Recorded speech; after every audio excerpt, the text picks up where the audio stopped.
Hi, this is Trevor Cook, and over the next few minutes I just wanted to give you a high-level view of a new proposition that allows us to help customers manage their mobile base or manage their fleet. We've been doing it for years, but this is just a new slant and a new capability that we've got to offer. And it links very nicely in with our EMM or Enterprise Manageability and Mobile Digital Workspace propositions that are coming out very soon. So let's go back a few years and actually look at how most people think what managing mobile is really about. And a lot of people think it's very easy to do. So if you go back to the world of Sharp GX10s and Nokia 2110s, the only thing that people could do with those was either make voice calls, send some text messages as soon as GSM was available, and a few of the techie guys could cable them up to a laptop and basically use them for data. And managing those was very simple. All you needed to know was what an individual had as a device, what his tariff was. The service model was a fairly simple one of break fix, or I'm not really sure which buttons to press. And then linked to that was a logistics operation that would be generally a jiffy bag or something which would get the new phone out to somebody, and then that was it. And then reporting was simply, well, how often do they break and who's got what? And so basically an individual, sometimes known as a mobile manager, tended to work for the telecoms manager or the IT manager, and you could use a simple spreadsheet to manage it. And then as far as vendor management was concerned, well, all they had to do was have a relationship with the Vodafone account manager, and that was it. And then 10 years ago, along came BlackBerry. And everybody wanted it. It was the first smartphone. Some people called it the Crackberry. Now, you've got your standard device, but suddenly this new BlackBerry could also now do email. Yes, you could also do some data. Browsing wasn't that well used. Speeds weren't great. Websites weren't pretty. So there was no really need other than a bit of dripping email to come through. But suddenly things got a little bit more complicated. Now you had two tariffs, one for your old device and a special one for BlackBerry, which seemed to be slightly higher because BlackBerry wanted to take a cut out of it. But there were two tariffs. And normally what happened was that those people who had BlackBerries were a different type of user. They were either a mobile sales guy or a VIP or a SLT or senior exec. And so suddenly now you've got a tiered service model, one for the basic users and one for the BlackBerry users. But also, BlackBerry came along with its own security system. So now you need to start having servers that interface between your email and the BlackBerry. There's also some basic content that needed to be managed as well. Reporting started to get a little bit harder, and so did the logistics. Now we needed to know exactly what kind of device that person had, and basically get that information and get those devices out to them as soon as they can. But because there was some complexity in the devices that were coming out, suddenly we needed to start to train people. It's not like an ordinary phone. There's extra buttons to press. There's short dials to bring up certain features of the BlackBerry that was quicker, usually quicker, and make it easier to use. Suddenly, the people who were managing the mobiles are now more than one, and you start to get the mobile management team. Once again, still sitting within the telecoms department or the IT department.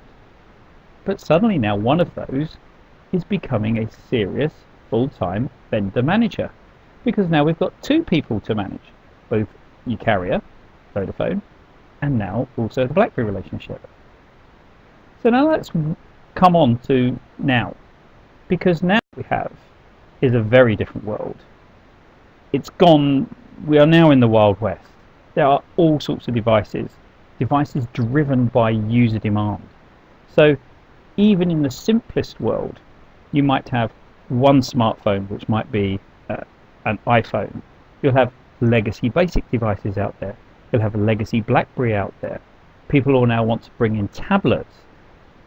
how do you manage those tablets? Are they a small desktop or are they a big mobile?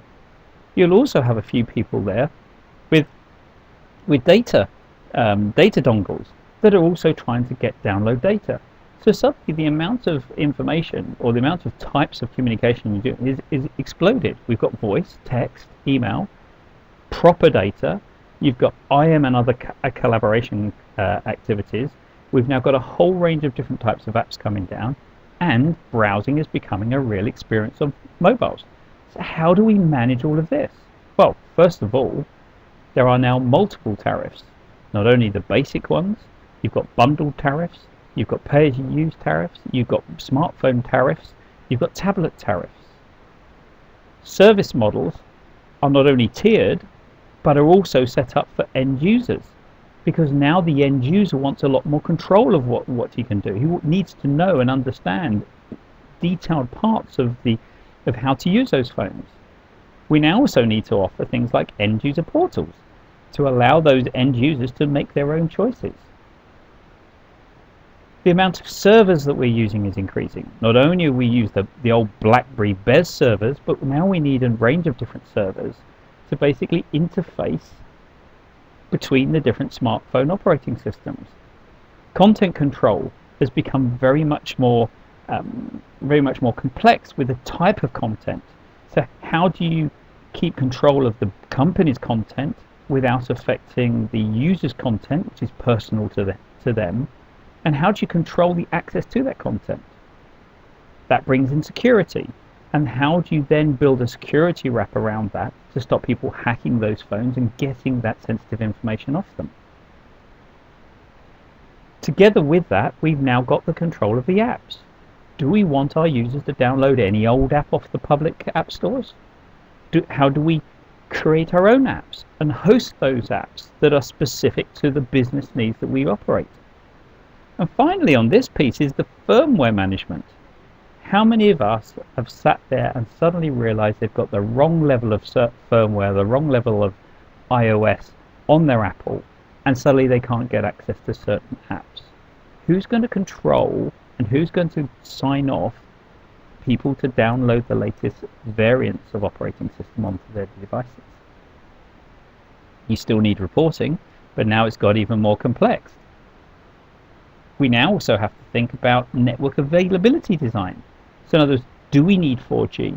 If we're going to start doing video on our phones, we need higher bandwidth.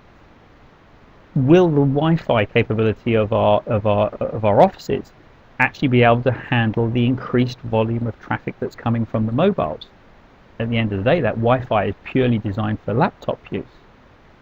And then when you've got mobile users using their mobiles in preference to landlines in offices, will the coverage in those offices support the level of activity that you require for people to use? The latest piece on here is how do you then also integrate your phones with the company's collaboration system? A lot of people use Link, or Skype for Business as it is now. But do all those devices on the far left have an app that links into that?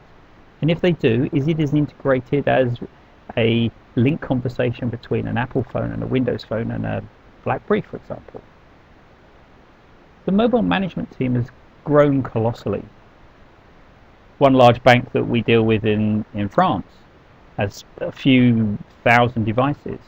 They have 5 people just to manage the joiners and leavers. That's just the simplest of the admin systems that is shown on here, but they use 5 dedicated people just to do that. And now the vendor management side of it not only includes direct relationships with some of the phone manufacturers, with the carriers, you've got security vendors, you've got a whole range of different vendors that are related to the mobile. And then don't forget, behind all of this is a policy that needs to be managed. Somebody somewhere has to design the policy to say who can have what and when. Because without that, how is any of this all going to be structured together? And let's not go into BYOD and how that affects it. So many customers actually think that by going BYOD they get rid of all of this. Not only do they get rid of it, but they actually get it back again and back again with more issues. And don't forget, we still need to have a logistics operation to get faulty devices out to for replacements, or devices out to new people, or get them back from people or leavers. And also, we can't assume, or customers can't assume, that people who are giving a company mobile to gain access to company systems actually know how they work. Some of the kids that are coming into the business might, but not everybody who might be slightly longer in the teeth will know. And so therefore we need to give training. So who's going to do all of this? Well, the first idea is, why not do it yourself? A lot of companies in the past have run teams of people that have managed BlackBerries and managed the BES system very, very well. One very large UK bank with around about 20,000 BlackBerries has a team of 30 people just managing their BlackBerries and the BlackBerry BES that goes with it. So yes, great, you could do it yourself. But those people have experience of managing BlackBerries. They don't have experience of managing other mobile devices. BlackBerries, compared with an iPhone or compared with a Windows phone, are quite easy to manage. So where are they going to get these people from? Well, they could train them up, or they could recruit them in, but if they're training them up, they're not doing the job they used to be doing. And so therefore, there's going to be at least 6 months to recruit the expertise in if they can find the knowledge out there. It's also resource intensive. The two banks that I've mentioned already have used a lot of people sitting on their bottoms, basically managing those mobiles.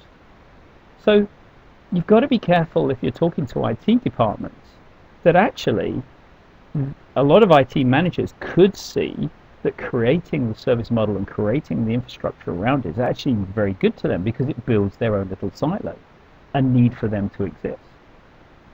However, not all IT departments view it that way.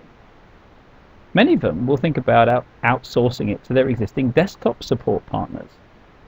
Now, the issue with desktop support companies is their expertise is in desktop and laptop support. But most of those think, well, it's just another little desktop that is added into it.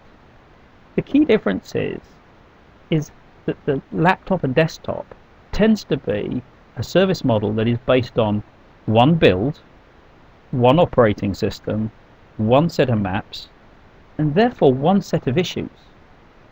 Mobiles, we're dealing with multiple operating systems, multiple types of users, and therefore the issues are going to be far, far greater than an average desktop support partner will be able to provide. And in fact, that's why most of them, if offered this, will turn to us and say, can you help? The other area we're seeing a lot of people picking this up is what we has started to be called the boutique company, or the mom and pop businesses. Now, these tend to be entrepreneurs. They've come out of the app design and app management businesses, and they basically see the management or third-party management of mobiles as an additional to their expertise, which is great. But the fact is, they tend to be small entrepreneurial companies that are very interesting to larger other companies. So how long will these companies last? Well, what actually happens if they sell up? So of course the answer to this is, give it to us. But why? Vodafone, you're just a carrier, you're just a retailer. Well, no. Remember, it's we are the best in breed of providing managed services around mobile. Mobile's in our blood. The digital heart place is at the heart of what we do. And remember, 30 years ago when Ernie Wise, as you can see, made that first call, even from then we started providing mobiles to small businesses, and then provide a service wrap onto that to say, look, if your phone breaks, you come back to us and we'll basically replace it for you and provide a basic service. So we've been doing this for 30 years. Now, we're not blind to the fact there are some great innovative startups, entrepreneurs, boutique businesses, whatever you like to call it, that bring some fantastic new ideas. But the great thing is that we can give comfort through partnering with those. We can provide that innovation, we can provide that speed of change, but with the business stability that our enterprise customers want. For the last 10 years, since the creation of VGE, we've also been able to provide that global scalability. How can we repeat this across many countries around the world? Now, we still can't do it everywhere, but we can do it through most of our opcos and a lot of our partner networks as well. Look, we're the experts. We've got 200 plus staff trained and certified purely around our EMM partners. That's the people like Mobiline and AirWatch. And plus we've got loads of other experts, staff in the field that are experts in procedures, processes, policies. How do we help a customer create the policies? Already, as of today, we manage over 600,000 mobiles in the way that I've explained already for most of our enterprise customers. There's some big brands in there, and I can share those with you offline. But at the end of the day, providing and outsourcing that to real experts can really help our customers reduce those support. So where is our footprint? No, I don't need to go into this too detailed, but as you can see, there are lots of people around the world based around the new major data centers that we've got around the world that will provide the backup and support of these services. And as you can see, with that huge amount of different types of certification, we've got the expertise and we've got the certification to be able to put. Our end-to-end service model looks like very much like any desktop support service model. The service model is identical in most situations. The key thing is that we take that service model and we break it down into 3 distinct levels of services. Now, a customer might not want to outsource all his mobiles to us, but they might want to outsource some of the management and support to us. Let me come back to that bank that was managing his BlackBerries already. Well, there's no reason why he couldn't leave his own people managing those BlackBerries, and any non-BlackBerry smartphones that were being brought on by the bank could be outsourced to us. Or, alternatively, use the BlackBerry team, upskill them onto the new stuff, and give us the BlackBerry, and we could manage out the legacy BlackBerry piece. The key thing is that we could provide all of it, or some of it, depending on the skill sets that they've got. Effectively, the 3 options, this depends on how many people we put at the various different lines of support. So at the standard level, you can see we've got people in pretty much all areas of the support. And as that's down, so the amount of people we've got engaged backs off and backs.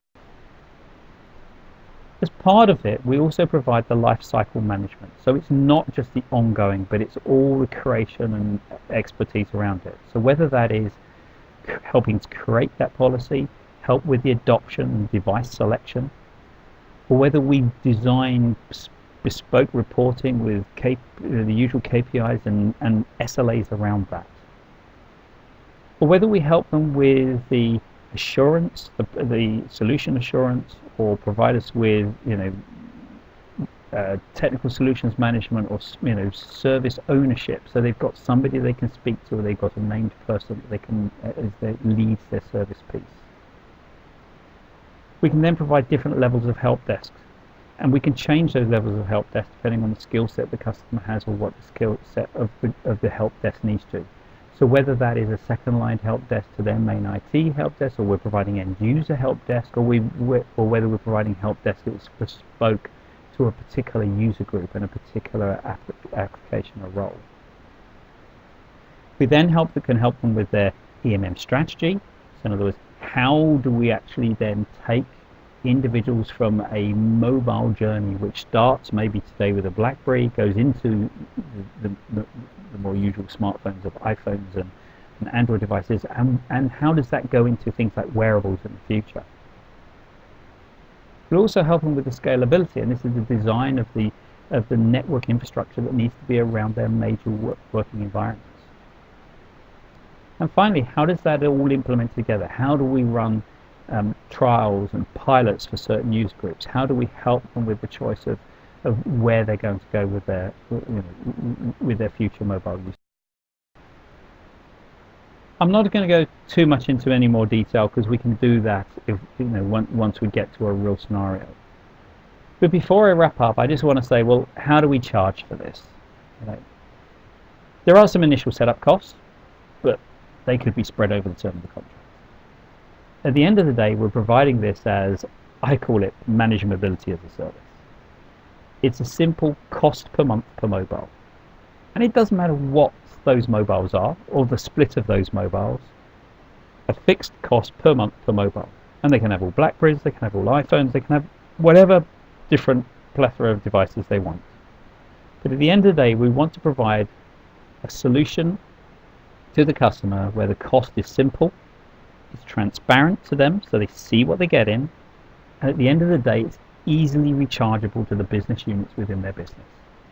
So very simply comparable with per seat charging of other IT services that are provided to their business units. So in summary, managing mobiles isn't easy. The skill set isn't readily available. They've got to be trained, or they've got to come and find those guys that are sitting already with other companies providing it. Look, you can't just bolt it onto an existing service. It's a very, very different service model because of the complexity and variety that is being driven by this change of culture where the user dictates what phone he wants rather than the company. Vodafone is that expert. So what next? Start off by finding out how your customer is actually managing their mobiles today. How do they actually look at break fix? How do they, if an individual loses his phone, what kind of service model do they put in place for the average user right the way through to if the CEO drops his phone down the toilet? How do they keep those people working? And at the end of the day, who within their business has the pain? Is it an IT guy? Is it a service guy? Is it an operations guy? Who is it? And what is the impact? What is the possible impact on their business if major issues with the control of their mobiles starts to affect them? Where is that pain? Once you've got that, you find a customer that's interested in having that discussion, come to us. Come back to the Managed Mobility guys. Let's have that discussion with them. We can bring in a couple of guys from the team who actually deliver this as well, so we can get right down into the depths of it if the customer wants to. But let's start having that discussion with them. I hope you found that useful. If you have any further questions, please give me a call. Thank you.